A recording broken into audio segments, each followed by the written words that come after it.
Ketika Axel tiba di rumah sore hari, Andira menyambut dengan wajah ditekuk. Bahkan ia enggan menyapa Axel. "Mah, tadi main basket dulu makanya pulang sampai sore." Axel tidak berbohong. Setelah mengisi acara perpisahan TK bersama rekannya, dia memang sempat bermain basket sebentar. Andira tak merespons. Wajah dinginnya membuat Axel dengan mudah menebak bahwa istrinya tengah menahan amarah. "Mama kok cemberut? Ada apa, Mah? Apa Papa bikin salah?" Andira menatap Axel tajam. "Papa sebenarnya kemana?" Andira sedikit meninggikan suaranya. "Papa kan kuliah tadi." "Gak usah bohong, Pak. Luna bilang 2 hari berturut-turut Papa bolos kuliah. Tadi aku WA juga gak dibales. Apa yang Papa sembunyikan? Kenapa tega banget membohongi Mama sampai bolos kuliah?" Andira terus mencecar. Sudut matanya sudah terlihat berkaca. "Jangan sia-siakan beasiswa yang sudah Papa dapat. Tinggal kuliah yang benar, apa berat? Kenapa harus bolos dan gak jelas kemana? Gak inget sama istri yang sering mual dan lemas. Bahkan terpaksa mesti izin karena rasanya begitu lemas dan lelah. Ya Allah." Andira menitikkan air mata yang bergulir. Jari-jarinya mengusap perut besarnya. Axel menghembuskan nafas sejenak. Sekuat apapun ia menyembunyikan apa yang telah ia lakukan 2 hari ini, pada akhirnya Andira mengetahuinya juga. Ia mengeluarkan sesuatu dari tasnya. Ia menunjukkan satu paper bag di hadapan Andira. "Ini buat Mama." Andira tercekat. Matanya awas menilik pada satu buah paper bag berwarna ungu muda dalam genggaman Axel. Ia bergantian meneliti wajah Axel yang tampak tenang. Andira meraih paper bag itu. Ditengoknya benda yang ada di dalam. Ia ambil benda itu. Andira terpana menatap gamis yang pernah ia lihat di akun Instagram. Gamis cantik yang mencuri perhatiannya. Gamis yang ternyata lebih cantik dibandingkan fotonya. Bahannya begitu adem dan halus. Jahitannya sangat rapi. Pantas dihargai mahal. Andira menatap Axel tanpa kata-kata. Ia bertanya-tanya, dari mana Axel mendapatkan uang untuk membeli gamis itu? Ia menarik benang merah dari kasus bolosnya Axel. Pasti ada hubungannya dengan gamis yang ia genggam. "Jadi 2 hari ini aku nemenin teman ngisi acara perpisahan di TK. Aku coba kerja jadi badut, pakai kostum beruang. Bayarannya lumayan. Alhamdulillah tadi siang ada yang deal beli bonsai dan langsung transfer. Makanya aku bisa mampir toko yang jual gamis ini."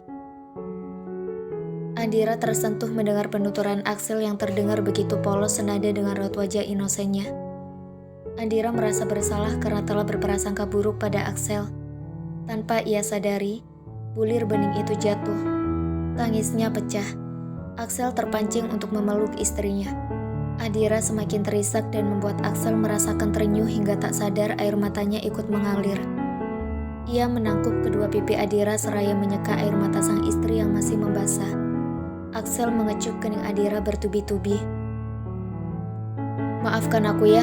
Aku gak bermaksud bohong. Kamu masih marah ya sama aku?" Andira masih saja menangis. "Kenapa Papa mesti bohong? Kenapa gak jujur aja kalau Papa kerja sampingan 2 hari ini? Aku udah mikir macem-macem." Deru tangis itu masih berkejaran. "Aku janji gak akan kayak gini lagi. Aku akan lebih terbuka ke depan. Aku hanya ingin kasih kamu kejutan. Aku ingin membahagiakan kamu dengan membeli gamis yang kamu suka." Axel mengecup kening Andira sekali lagi. "Udah jangan nangis lagi. Aku merasa sangat bersalah. Maafin aku." Axel menyapukan jarinya untuk mengelap air mata Andira yang masih berjatuhan. "Aku terharu kamu sampai berkorban gini buat beliin aku gamis. Padahal aku gak minta kamu untuk membelikannya. Aku gak mau membebani kamu dengan sesuatu yang memberatkan." Axel tersenyum. "Aku ingin fokus bahagiain kamu. Aku ingin bekerja lebih keras lagi demi kamu dan dedek kembar. Aku ikhlas melakukannya." Andira menghapus jejak tangis di mata suaminya. "Aku sangat berterima kasih untuk semua ini. Aku cuma minta, lain kali kamu cerita dulu kalau mau beliin aku sesuatu. Dan jangan lagi bolos kuliah." Axel mengangguk. "Iya, Mah. Papa akan berusaha untuk gak bolos kuliah lagi." "Jangan dipaksakan untuk membeli sesuatu yang memberatkan. Melihat kamu bertanggung jawab bekerja, memberiku nafkah, dan gak kalah penting semangat belajar agama. Itu udah bikin aku seneng. Axel memeluk tubuh itu kembali. "Maafin aku sekali lagi ya," sahut Axel. "Aku juga minta maaf, tadi udah nyolot dan marah-marah sama kamu." Axel menghapus tangis Adira sekali lagi. "Kamu suka gamisnya kan?" Adira mengangguk dengan senyum terurai. "Suka banget, Pak. Makasih banyak ya. Nanti dicoba gamisnya ya, kamu pasti cantik banget pakai gamis itu." Adira tersenyum. "Iya, Pak." Axel mengecup kening Adira lalu menurun mengecup perutnya. Kebahagiaan itu begitu sederhana. Sesederhana cara mereka belajar untuk lebih saling terbuka satu sama lain. Adira dan Axel berjalan beriringan menuju kelas. Perut Adira sudah terlihat semakin buncit. Ia bersyukur terbiasa membeli gamis dengan ukuran lebih besar, jadi meskipun perutnya sudah terlihat besar, gamis-gamis itu masih muat di badannya. Ketika sudah tiba di kelas, suasana kelas sudah cukup ramai karena sudah banyak yang datang. "Mah, Pah, udah ngerjain tugas yang kemarin belum?" tanya Luna menatap sepasang suami istri itu bergantian. "Udah, Mama udah ngerjain malam. Aku baru ngerjain pagi buta sebelum subuh, baru sempet." Axel mengeluarkan lembaran kertas dari dalam tasnya.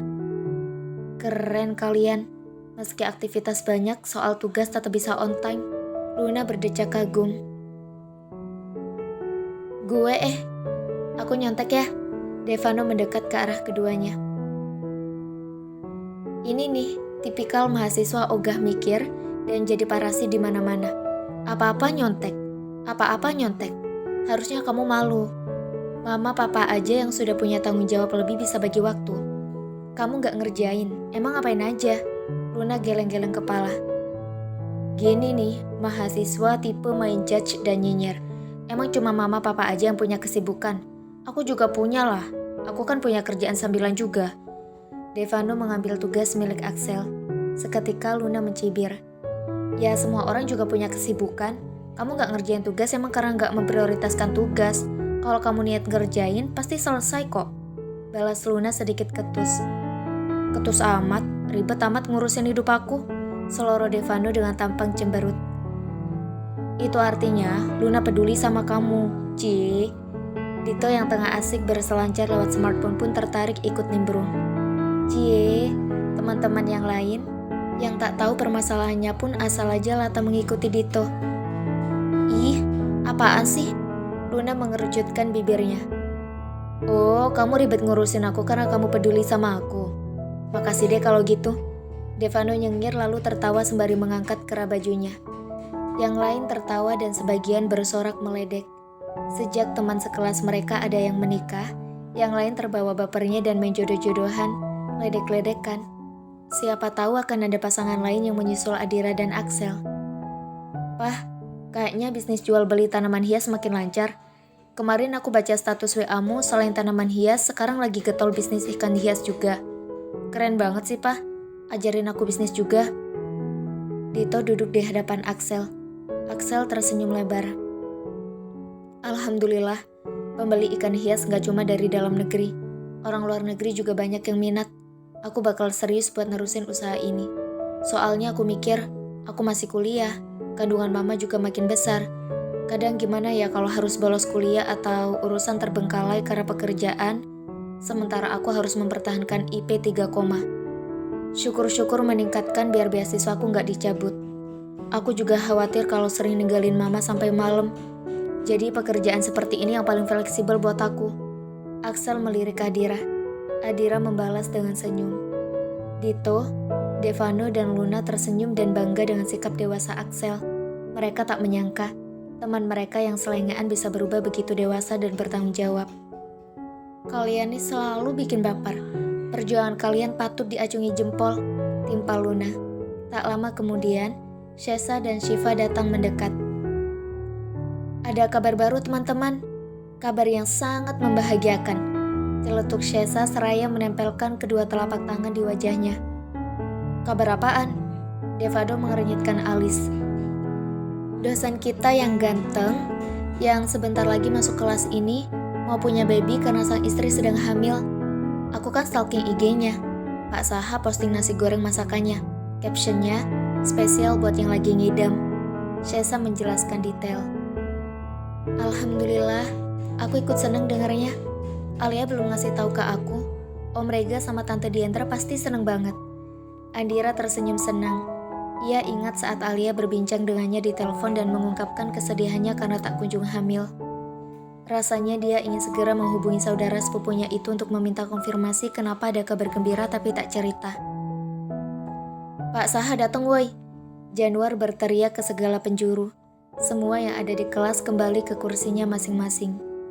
Dosen berharisma itu memasuki kelas dengan percaya diri. Dari cara berjalannya saja sudah membuat para mahasiswi terpana. Assalamualaikum warahmatullahi wabarakatuh. Waalaikumsalam warahmatullahi wabarakatuh. Selamat pagi semua, gimana kabarnya? Saha mengedarkan pandangan ke sekeliling dengan senyum ramahnya. Alhamdulillah baik. Bapak kayaknya lagi happy banget ya, mau jadi seorang ayah, ucap Shesa nyaring dengan suara cemprengnya yang khas. Semburat merah menyapu wajah Saha. Iya alhamdulillah, mohon doanya untuk semuanya, semoga lancar semuanya. Amin, jawab mahasiswa serempak. Kemarin kita udah bahas fungsi permintaan ya. Fungsi permintaan ini menunjukkan hubungan antara jumlah produk yang diminta dengan faktor-faktor yang mempengaruhi permintaan. Sekarang kita mempelajari tentang variabel yang menentukan permintaan. Ada variabel yang bisa dikendalikan langsung oleh perusahaan, ada yang tidak bisa dikendalikan. Variabel yang bisa dikendalikan langsung oleh perusahaan itu namanya variabel strategis. Yang termasuk dalam variabel strategis itu misalnya harga barang, advertensi barang tersebut, kualitas barang, saluran distribusi. Ada yang bisa menjelaskan variabel lainnya? Saha mempersilahkan para mahasiswa untuk menjawab. Axel mengangkat tangannya. Semua yang ada di kelas melirik ke arahnya. Sejak menikah, Axel semakin bersinar, belajarnya semakin baik. Begitu juga dengan nilai-nilainya. Silakan Axel. Terima kasih Pak, saya akan coba menjelaskan. Kemarin baru aja baca, masih lumayan ingat. Papa semakin terdepan, celetuk Dito. Yang lain tertawa mendengar celotehan Dito. Axel meneruskan perkataannya. Variabel konsumen, ini segala yang berhubungan dengan konsumen. Contohnya pendapatan konsumen, selera konsumen, harapan konsumen akan harga barang di masa mendatang. Lalu ada variabel pesaing, yaitu harga barang substitusi atau komplementer, advertensi dan promosi barang lain, kualitas barang lain, serta saluran distribusi barang lain. Terakhir, variabel lain, seperti kebijakan pemerintah, jumlah penduduk, dan cuaca. Seisi kelas memberi tepuk tangan meriah. Boleh nggak aku nanya ke Papa? Shiva mengangkat tangannya. Silakan Shiva. Aku mau nanya maksud dari harapan konsumen akan harga barang di masa mendatang itu apa? Axel menghela nafas. Harapan konsumen di masa depan itu misalnya konsumen memperkirakan harga barang tertentu naik, maka ia membeli barang itu dalam jumlah banyak. Harapannya bisa menghemat di masa depan karena sudah membeli dalam jumlah banyak di masa sekarang. Boleh nambahin nggak? Tanya Adira seraya melirik Axel. Cie, namanya juga suami istri, saling melengkapi. Ledek Januar yang diikuti tawa oleh yang lain. Silakan Mah. Axel mengulum senyum. Harapan konsumen akan harga barang di masa depan bisa diartikan sebagai prediksi konsumen akan harga barang di masa depan. Misal, konsumen memprediksi emas akan mengalami kenaikan harga di bulan depan, maka permintaan akan perhiasan emas meningkat karena mereka ingin menjualnya lagi di bulan depan. Pungkas Adira. Bagus Adira dan Axel, penjelasan kalian sangat bagus. Saha tersenyum menatap dua insan itu bergantian. Saha melanjutkan materi. Seusai jam kuliah berakhir, Charis berlari tergopoh-gopoh ke kelas mereka. Axel membantu Adira bangun dari duduknya. Adira menyadari, semakin besar perutnya, geraknya semakin lambat. Axel, Dira, baik Axel maupun Adira menatap ke arah Charis yang berdiri di depan pintu. Ada apa, Cher? Opa saat ini lagi di Purwokerto. Katanya ada urusan pekerjaan, tapi mungkin tujuannya pengen ketemu kalian. Nanti sore Opa mau datang ke kontrakan kalian. Rasanya Axel tak percaya mendengarnya. Selama ini ia berusaha untuk membuka hati papanya agar mau menerimanya dan Adira. Tapi hati sang ayah belum juga terketuk. Sang ayah tak mau bertemu setiap kali Axel meminta waktu sang ayah untuk bertemu. Axel beradu pandang sejenak dengan Adira.